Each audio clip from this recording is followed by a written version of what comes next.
Okay, so imagine this. You step into your shop, the one you've put your heart and soul into, right? And you see customers from all over Spain, all over Europe, even browsing your products. That's kind of the power of taking your business online.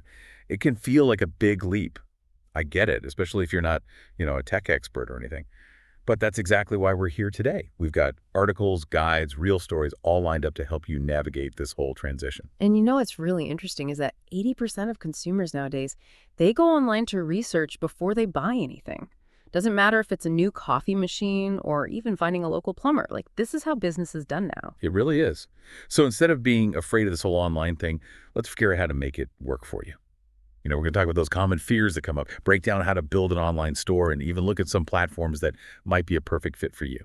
Yeah, a lot of business owners, they get worried about the tech side of things. It can feel like a whole other language, but honestly, you don't need to be a coding genius to succeed online. There are platforms that are made for beginners, and you can always start small. Like Juan, the clothing store owner in Seville, remember him? Yeah. He started online in 2020, focusing on just one product, a really cool jacket he designed. Yeah. One story is a great example of, you don't have to do everything all at once. Yeah. So what were some of the challenges he faced at the beginning, and how did he overcome them? Well, I think one of the biggest hurdles for him was figuring out shipping. Like, he was used to customers just in his neighborhood. So navigating national and international shipping felt really overwhelming. But that's where those tools like Packlink and Coreos came in handy. They helped him, compare prices, print labels, track shipments. It just made the whole shipping thing a lot less scary. So instead of being intimidated by shipping, he found tools that made it easier. That's a great point for our listeners to take away. Now, what about returns? Did Juan run into any problems with those? He did, actually. But it turned out to be a good learning experience. You see, at first, he didn't have a clear return policy, and that caused some confusion and frustration for him and his customers. So he realized pretty quickly that having a simple, easy-to-understand return policy was super important for building trust and getting people to come back and buy again. That makes perfect sense. Being transparent and communicating clearly is key, whether you're online or in person. So we've talked about shipping and returns. What about guarantees? What's their role in this whole online world? Offering solid guarantees can make a big difference. Think about it from a customer's perspective. You see two products that are pretty similar. One has a money-back guarantee, the other one doesn't. Which one are you more likely to buy? One with a guarantee, for sure. It takes away that risk factor and shows you believe in your product. So we've covered shipping, returns, and guarantees. What's next on the list for building an online empire? This is where it gets fun. Now we get to choose the right tools and platforms to actually build your online store. It's kind of like picking the right ingredients for a recipe. You want to choose the ones that are going to help you create something amazing. Okay, so let's talk about platforms. There are so many out there. What should our listeners be thinking about when they're making this decision? Well, really depends on what you need and how comfortable you are with technology. Some platforms are made to be really simple and easy to use. Others give you more control and ways to customize things. Can you give us some example? I know we mentioned Shopify earlier. What's the deal with that one? Shopify is great for beginners because it's like an all-in-one package. They take care of the technical stuff like hosting and security, so you can focus on making your store look great and showcasing your products. They have lots of easy-to-use templates and a huge app store where you can find tools to add more features to your store. Sounds pretty straightforward. But I'm guessing there are some downsides. What are those? One thing to remember is that Shopify has monthly fees and transaction costs. Their basic plan starts at 29 euros per month. Plus, they take a small cut of every sale you make. And while they do give you some flexibility, you're still working within their system, so there are limits to how much you can customize things. So Shopify is like renting a fully furnished apartment. It's convenient and easy, but you can't really paint the walls or move the furniture around however you like. That's a great way to put it. Now, if you want more control and the ability to really customize things, then PrestaShop might be a better choice for you. Okay, let's talk PrestaShop. What makes it different from Shopify? PrestaShop is open source. That means you have access to the code and can change pretty much anything you want about your website. It's like building a house from scratch. You have total creative control, but it takes more technical skills. Or you might need to hire a developer. So PrestaShop is for those who want to build their own unique online masterpiece. But with that freedom comes more responsibility. What are some of the challenges of using PrestaShop? You're responsible for managing your own hosting security and software updates, which can be a bit daunting if you're not tech savvy. But the good news is there's a big PrestaShop community out there with forums, tutorials, and developers who can help you along the way. So it's like having a team of experts guiding you through the building process. That's reassuring. Now, I know there's another platform we wanted to discuss, WordPress with WooCommerce. How does that fit into the picture? WordPress with WooCommerce is really popular because it combines the flexibility of WordPress with the power of WooCommerce, which is a plugin specifically for e-commerce. This means you can build a website that does more than just sell products. You can have a blog, a portfolio, even a forum, all integrated with your online store. Okay, so it's like having a multi-purpose space where you can showcase your brand and connect with your audience in different ways. Yeah. What makes WordPress with WooCommerce a good choice for local businesses? One big advantage is that WordPress is free to use. And there are thousands of free themes and plugins available to add features to your site. WooCommerce is also free, although you might want to invest in some premium extensions for extra features. So it's a budget-friendly way to build a strong online presence. That's definitely appealing. But I imagine there's a learning curve. What are some things that might trip up someone new to WordPress and WooCommerce? Yeah, the interface can be a bit overwhelming at first, and it does require some technical knowledge to set everything up correctly. But like PrestaShop, there's a huge online community of WordPress and WooCommerce users who are happy to help. And if you'd rather focus on your business and not the tech stuff, you can always work with a company that specializes in WordPress development and support. So we've got three very different platforms, each with its own pros and cons. How can our listeners figure out which one is the right fit for them? You have to think about your individual needs, your budget, and how comfortable you are with technology. Ask yourself, what features do I absolutely need for my online store? How much control do I want over the design and how it works? Am I okay handling the technical stuff myself, or would I rather have someone else take care of that? Those are all really important questions to consider. And remember, you don't have to make this decision on your own.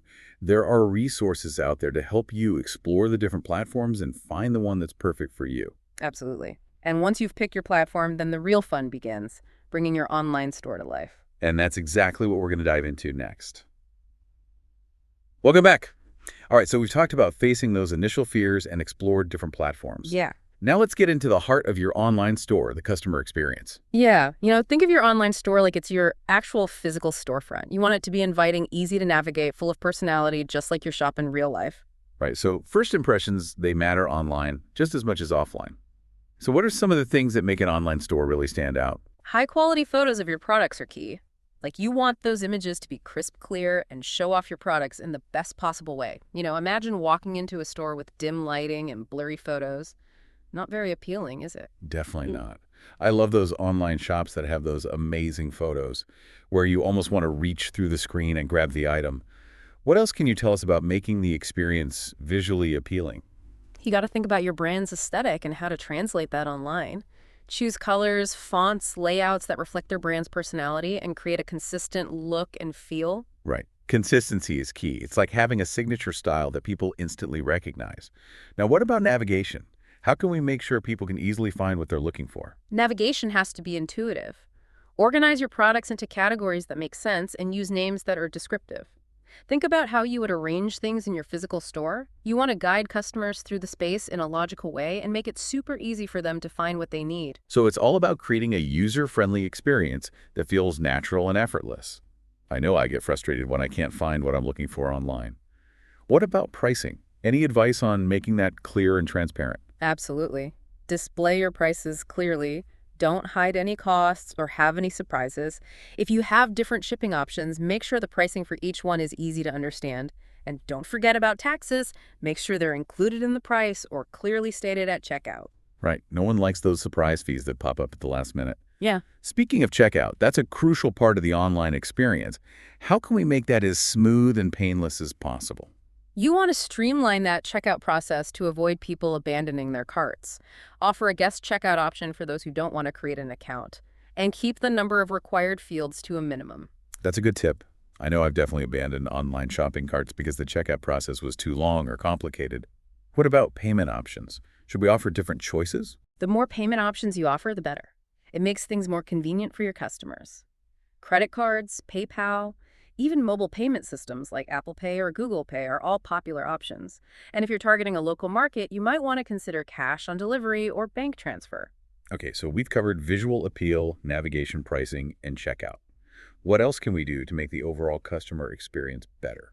Excellent customer service is super important. You need to be responsive to questions, address concerns quickly, and go the extra mile to show your customers that you value them. Remember, word of mouth is powerful. Happy customers are your best advocates. That's so true. A positive customer experience can lead to repeat business and great reviews. Now let's talk about marketing. How do we get the word out about our awesome online store and attract those customers? One of the most effective ways to drive traffic to your online store is through SEO, search engine optimization. It's all about making your website more visible to search engines like Google. So when people search for things you sell, your store shows up in the results. Okay, so SEO is like giving your store a megaphone so it can shout its offerings to the world. What are some practical tips for improving our SEO? Focus on using relevant keywords in your website content, from product descriptions to blog posts. Make sure your website is mobile-friendly because Google loves sites that work well on all devices. And build high-quality backlinks to your site from other reputable websites. Those backlinks are like votes of confidence telling Google that your site is worth visiting. So it's about building a network of online connections that lead back to your store. Makes sense. What about social media? Everyone seems to be on social media these days. How can we use that to our advantage? Social media is a powerful tool for building brand awareness, engaging with your audience, and driving traffic to your store. Figure out which platforms your target customers use. It could be Facebook, Instagram, Pinterest, even TikTok, and create engaging content that showcases your brand and products. Right, it's about meeting your customers where they are and giving them content that they find interesting. I'm picturing those awesome product photos we talked about, but now they're popping up in people's social media feeds. What about paid advertising? Is that worth considering? It can be. Platforms like Google Ads and social media advertising let you target your ads very specifically to reach people who are most likely to be interested in your products. You can set a budget and see what's working and what's not. So paid advertising can help you reach a wider audience. What about email marketing? Is that still relevant today? Definitely. Email marketing is a great way to build relationships with your customers and keep them coming back. You can use email to announce new products, offer special discounts, or just provide valuable content that keeps your brand on their minds. So it's like having a direct line to your most loyal customers. I like that. Now, I know you're a big fan of content marketing. Can you explain what that is and why it's important for online businesses? Content marketing is all about creating and sharing valuable, relevant, and consistent content that attracts your target audience. This could be blog posts, articles, videos, infographics, all sorts of things. So it's like providing useful information that helps your customers solve problems, learn new things, or just be entertained. How does that help a business succeed? When you provide valuable content, you build trust and establish yourself as an expert in your industry. That can lead to more people knowing about your brand, more website traffic, and ultimately more sales. It's about building a relationship with your audience that goes beyond just buying and selling. I love that. It's about creating a community around your brand, a place where people feel connected and engaged. That's really powerful. It is, and the best part about content marketing is that you can do it on any budget. You can start small with a blog or social media and grow from there. So whether it's SEO, social media ads, or content marketing, there are lots of different marketing strategies we can use. How do we choose which ones to focus on? You need to start by understanding your target audience and what you want to achieve with your business. What are your goals? What channels do your customers use? What kind of content do they like? Once you know those answers, you can start creating a marketing plan that fits your needs. That's great advice. It's not about trying to do everything, but choosing the strategies that will work best for your business. Exactly. And remember, marketing is an ongoing process. You need to experiment, analyze your results, and adjust your approach over time. So it's a journey of constant learning and improvement. That's exciting. We've talked about so much creating a great online shopping experience and exploring the world of online marketing. But there's one more important piece we need to cover, the legal and logistical stuff. You're right. It's great to have a beautiful online store and attract customers, but you also need to make sure you're following the rules and handling all the behind-the-scenes stuff properly. That's essential for long-term success. Okay, so let's talk about those legal and logistical essentials. Sure. What do our listeners need to know to make sure they're operating legally and efficiently? First things first, selling online in Spain comes with certain legal obligations. You need to register as a freelancer or set up a formal business entity. This means registering with the Spanish tax agency Hacienda and the Social Security system. So registration is step one. What about taxes? What do online sellers need to know about those? The main tax you'll need to deal with is VAT, value-added tax. The general VAT rate in Spain is 21%, but some products and services have reduced rates. It's important to understand how VAT applies to what you're selling, especially if you're selling to customers in other EU countries. Got it. VAT is a big one.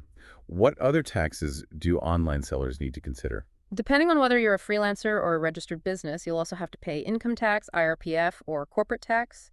And if you're selling to customers in other EU countries, you might need to learn about the OSS system, which simplifies VAT reporting for cross-border sales. Okay, taxes are covered. What about invoicing? Are there specific rules for online businesses? Yes. All online businesses have to issue invoices that follow legal requirements. These invoices need to include specific information like your customer's details, your tax ID number, a description of what you sold, and the VAT amount. You also need to keep detailed records of all your invoices for at least 4 years. Accurate record keeping is essential. Now let's talk about data protection. With all the talk about GDPR, it can seem a bit overwhelming. What do our listeners need to know to make sure they're protecting their customers' data? Complying with GDPR, the General Data Protection Regulation, is super important for any online business in the EU.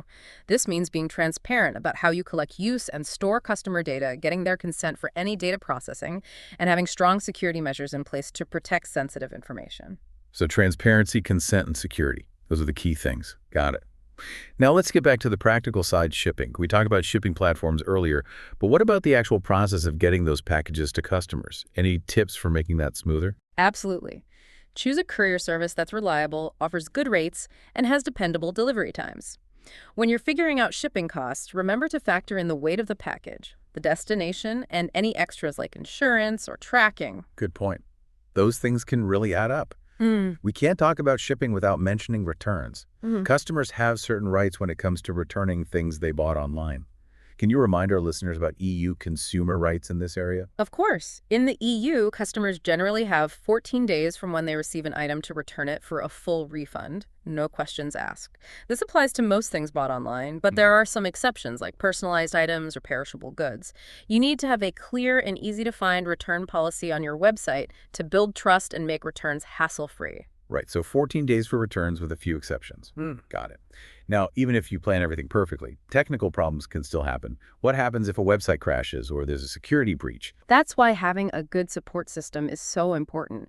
Working with a company that specializes in website maintenance and security can give you peace of mind because you know that experts are there to handle any technical glitches or emergencies. So having that safety net of technical support can really save the day. That's good to know.